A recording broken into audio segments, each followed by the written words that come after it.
এই তুমি এই সকালবেলা উঠে কি খাচ্ছ? আরে মনে নেই কালকে রাতে চালতা আচার বানিয়েছিলাম, সেটাই তো খাচ্ছি। সঙ্গে সঙ্গে খেলে অত ভালো লাগে না, তাই ঠান্ডা হয়ে গেলে খাচ্ছি। কি বানালে চালতে রাতটা? কিভাবে বানালাম? প্রথমে একটা চালতা নিয়ে মাঝখান বরাবর কেটে নেব। মাঝখানে যে বীজটা দেখা যাচ্ছে সেটাকে ফেলে দিয়ে ছুরি কিংবা বটি দিয়ে পিস পিস করে কেটে নেব। অবশ্যই কিন্তু খোসাটা ছাড়াতে হবে। তারপরে পরিষ্কার করে ধুয়ে কড়াইয়ে জল দিয়ে নুন হলুদ দিয়ে চালতাটাকে দিয়ে দেব।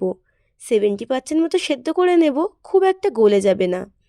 আমার ঘরে শিলপাটা নেই, তাই আমি রুটি বেলা বেলন দিয়ে একটু থেতো করে নিচ্ছি। তারপরে কড়াইতে একটা ভাজা মশলা বানিয়ে নেব, যেটা মেন উপকরণ। জিরে মৌরি পাঁচফোড়ন শুকনো লঙ্কা তেজপাতা দিয়ে শুকনো কড়াই ভেজে নিলাম। কড়াইতে খুব অল্প পরিমাণ সাদা তেল দিয়ে চালতাগুলোকে দিয়ে দেব। হালকা হাতে নাড়িয়ে দিয়ে দেব পরিমাণ মতো চিনি, এবং চিনিটা গলা পর্যন্ত নাড়িয়ে নেব। চিনিটা গলে গেলে দিয়ে দেব কাশ্মীরি লাল লঙ্কার গুঁড়ো, যেটা কিন্তু কালার হবে, খুব বেশি ঝাল হবে না। তারপরে ভাজা মশলাটা বানিয়েছিলাম সেটা দিয়ে দেব। কিছুক্ষণ নাড়ালেই কিন্তু রেডি আমাদের ঝাল ঝাল চালতার আচার। কি সুন্দর দেখতে হয়েছে তাই না? খেতে কিন্তু আরও অসাধারণ হয়েছে।